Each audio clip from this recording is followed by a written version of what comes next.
Hi everyone, so today we're going to be looking at how to answer Part D questions. Now these are the questions that a lot of students will try to avoid or be worried about answering because they are either 12 or 15 marks, okay?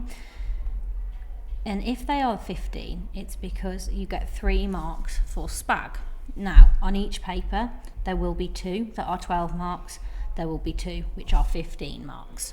Okay, it will say on the paper because there will be a section of the question that's written in bold with a little asterisk, a little star. Okay, and it will say 3 marks of this question will be awarded for spelling, punctuation and grammar. Now, to understand the structure, what they're going to look like, you will always be given a statement, and that statement will ask you to evaluate a viewpoint. Okay,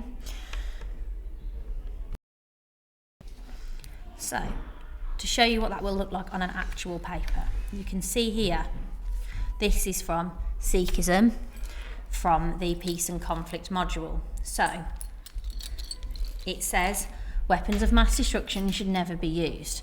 Evaluate this statement considering arguments for and against. That does not mean that you list the arguments, and we will be discussing that in just a second. It will also contain a number of bullet points. Okay, the ones that have got marked spelling, punctuation and grammar,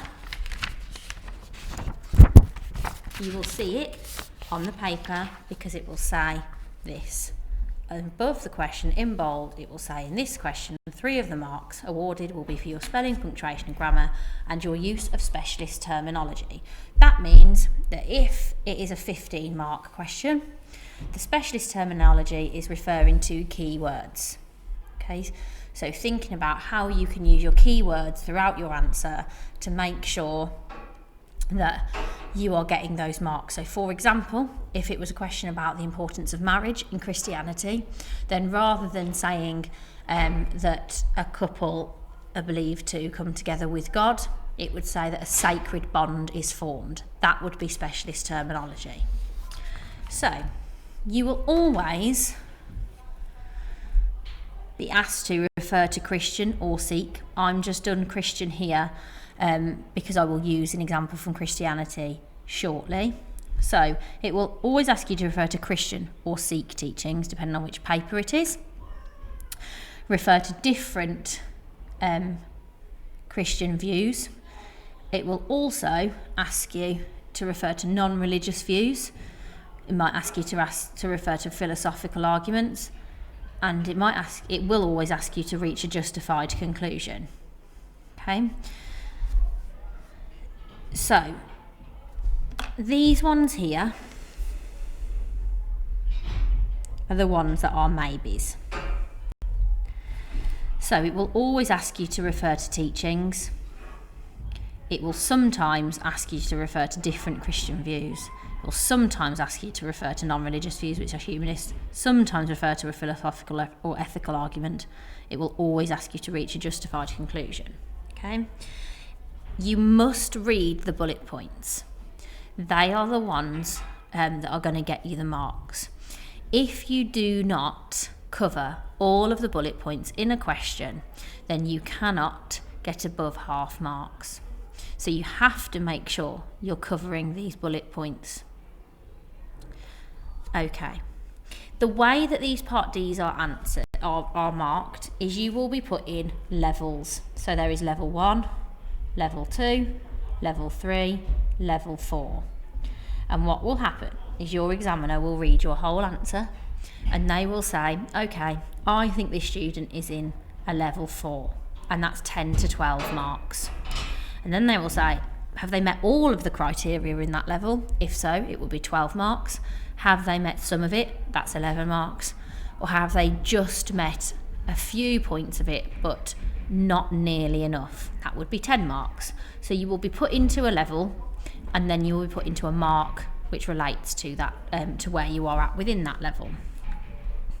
So your whole answer is really important. It is not like Part A, B and C's where it's there's a point, tick, there's another idea, tick, have they developed it, tick.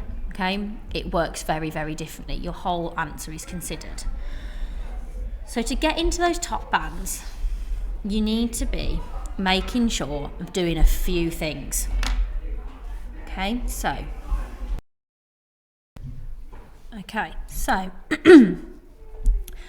it will expect you to be getting into a level 4. There's various different things that you need to do.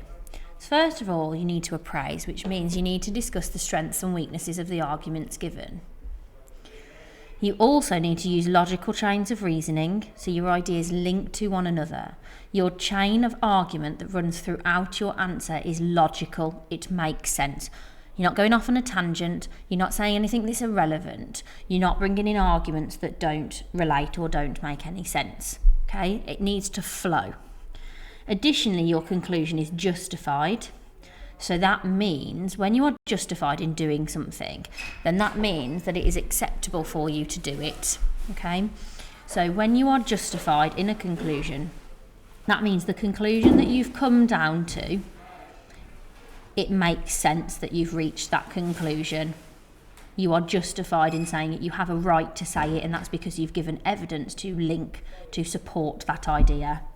The other thing that you need to do is you need to make sure your ideas are supported. They are supported with evidence and they are accurate.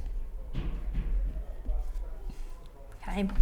Part D questions are not just you writing down everything you know about a topic. It's really important that you structure your ideas in a very clear, descriptive, detailed manner. So you have to imagine it almost like you have gone into a room with all of the people in the bullet points. So Christians, if you've got humanists, if you've got a non-religious viewpoint, etc. So you go into a room with all of those different people and you are going to say to them the statement that you've been given. Okay, so for example, divorce is always wrong. When you are saying that statement to them, they're going to think about it for a second and then they're going to start giving you their viewpoints. And you are listening to those viewpoints, you are noting them down, and then at the end of it you're going, okay, I've listened to all your arguments, actually I think the strongest argument is from this person for this reason.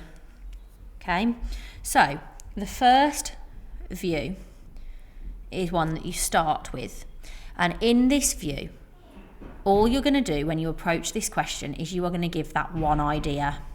So you're going to give an initial response to the statement. Okay, so for example, if the question was divorce is never acceptable, and that would be on your Christianity paper, it would not be on your Sikhism paper. So divorce is never acceptable.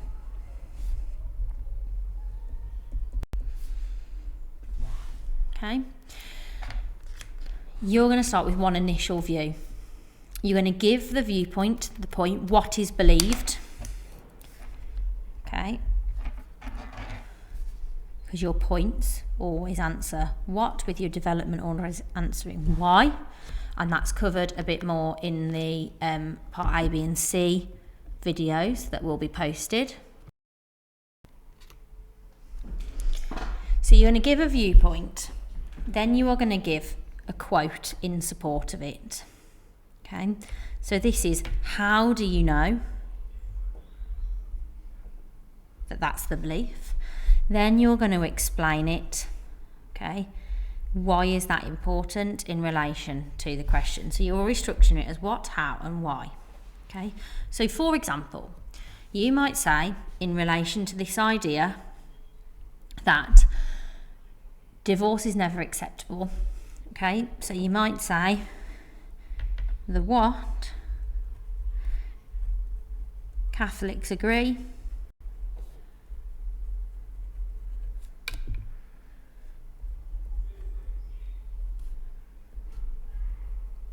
I'm going to do it quite quickly. So Catholics would agree, they view marriage as a sacred bond.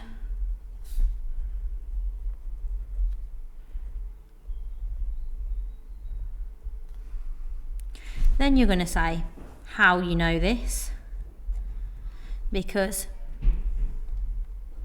it's shown in the teaching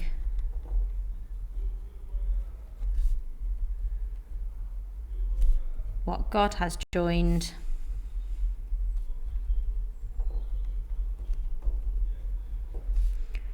let no man separate. Okay.